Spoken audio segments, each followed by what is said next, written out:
Welcome back to Lincolnshire Freemason Stories. My name is Brother Chris Watkin, and I'm with Barrie Graham, who's the worshipful master of Vermoiden 9482 in Kroll, which is in North Lincolnshire. Welcome, Barrie. Hi, well, I'm pleased to be with you. Good stuff. Barrie, in the Lincolnshire Freemason Stories, we talk about your journey of being a Freemason, why you joined, what you get out of it, and the future. So can I first ask you, when did you join Freemasonry? 2009, back in 2009. Okay, so did you approach Freemasons, or did a Freemason approach you?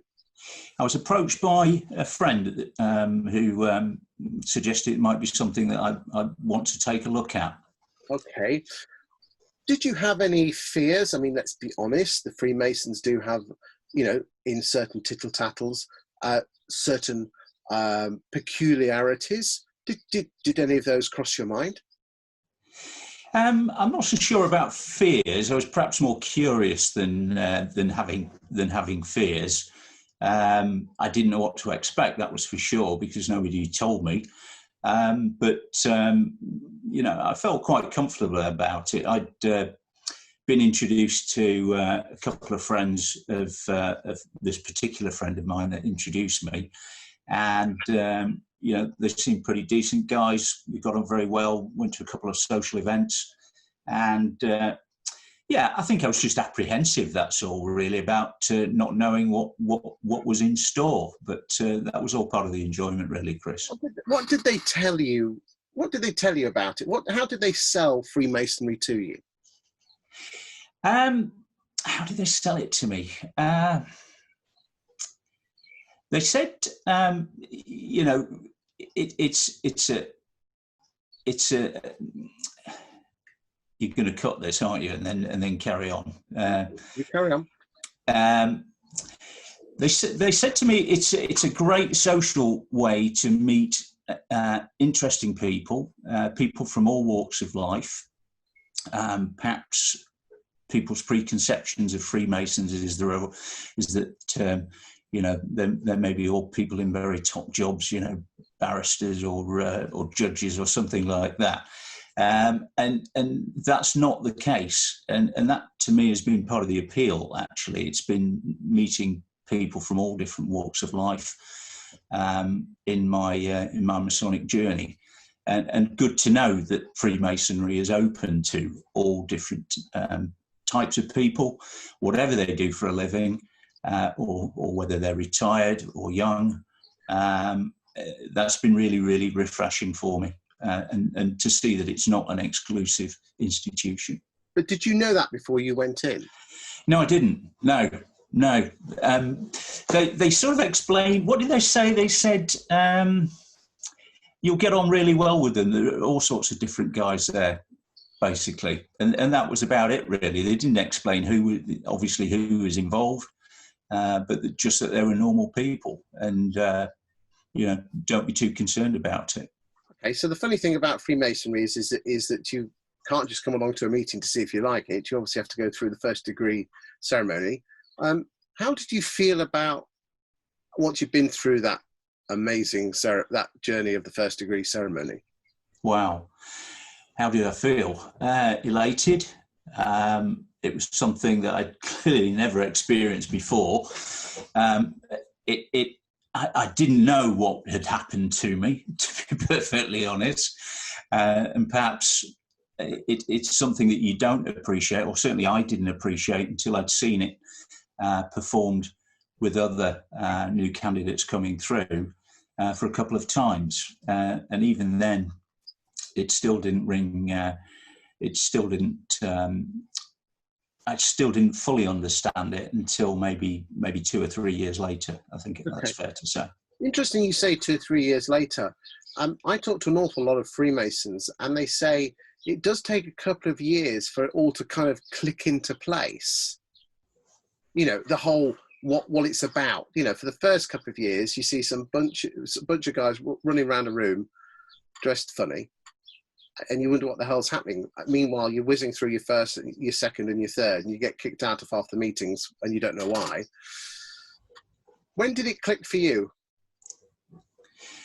I think, you know, probably as I got to my third degree, as I'd gone through my third degree, that really brought it all together. You know, was it fully at that point? No, I don't think it was. I think it's taken quite a while for it to really reveal itself to me in so much as it can do at the moment. And I'm still on a journey. I think I'd describe it as I'm still learning. I don't think that ever stops. But it certainly makes more sense to me now than it did as I'd gone through and completed my my first degree, and you know, gone through my full initiation. So yeah. So what's been your worshipful master now? What's been, apart from being worshipful master, what's been your favourite role so far? Junior deacon, I think, would be my favourite role at the time. I think you get more responsibility within the lodge during the ceremony, responsibility with the candidate, you know, perambulation for those people that understand that, and yeah, just that you get to relive the candidate's experience in the ceremony that you had yourself at the time, and that helps certainly in terms of understanding more about Freemasonry. Okay, when it comes to your ritual, I know we all beat ourselves up. Do you really beat yourself up on it? I get quite nervous about it. I think you know, that's a natural feeling. I think I work hard at it. It's important to me to try and do it as well as I can, but I don't get too flummoxed about, you know, if you get a word or two wrong, or if, you know, you make a mistake. That's just human nature. I think people appreciate if you do your best. It's clear that you've done some learning and tried to do your best, but I don't think we should get overly particular about having ceremony in words. You know, if we don't do it word for word, it's not the end of the world. Trying, to me, is the important thing. Is that your message to younger brethren who do beat themselves up on missing a word, or some people even get stage fright and just like shut down? What would your message be to those younger brethren? I would say try not to worry about it. I mean, it is natural to be a bit concerned about it, especially the first time that you get on the floor and do it. But the important thing for me, and the advice that I do give, is that just remember, everybody that's there, pretty much 90% of them will have done the same thing. And they'll have experienced the same thing that you've done, and they understand exactly how you're feeling. It's not something that they want you know, they're not wanting you to fail, they're wanting you to succeed, and they're very pleased that you're doing your part within the ceremony. So don't beat yourself up, do the best you can, and people will appreciate it. If they don't, then to me, they're not really Freemasons. And if you know, I don't know if you've got elder brethren in your lodge, but what message would you give to the older brethren to help them with the younger brethren? Because again, especially at the festive board, one often sees some of the older brethren. I mean, I'm not saying, I say clique not in a bad way, but there are some older brethren that do engage with younger brethren and some that don't. What advice would you give to, as the worshipful master, what advice would you be giving to the older brethren of Lincolnshire province to do their part to help the younger brethren, apart from correcting their ritual? I think, as I've said before, I think I'd ask them just to cast their mind back to the time that they were in the same shoes as the younger brethren, and remember how they felt about it. Okay. I think we can get a little bit too relaxed about where we are within the lodge in a position of seniority. We're all equal. We might have a different badge or recognition because of what we've done, but we are all brethren. and we should remember that. You know, some brethren have passed along a journey a little bit further than others, but you know, we're all on the same journey together. So just remember that everybody started at the same place. Some of us have just got a little bit further, that's all. Lovely. Now, have you, if you don't mind me asking, have you joined chapter? I have. Okay. And what, and just in a couple of sentences, what are you getting out of that? It's chapter's quite, it's obviously the extension of Freemasonry.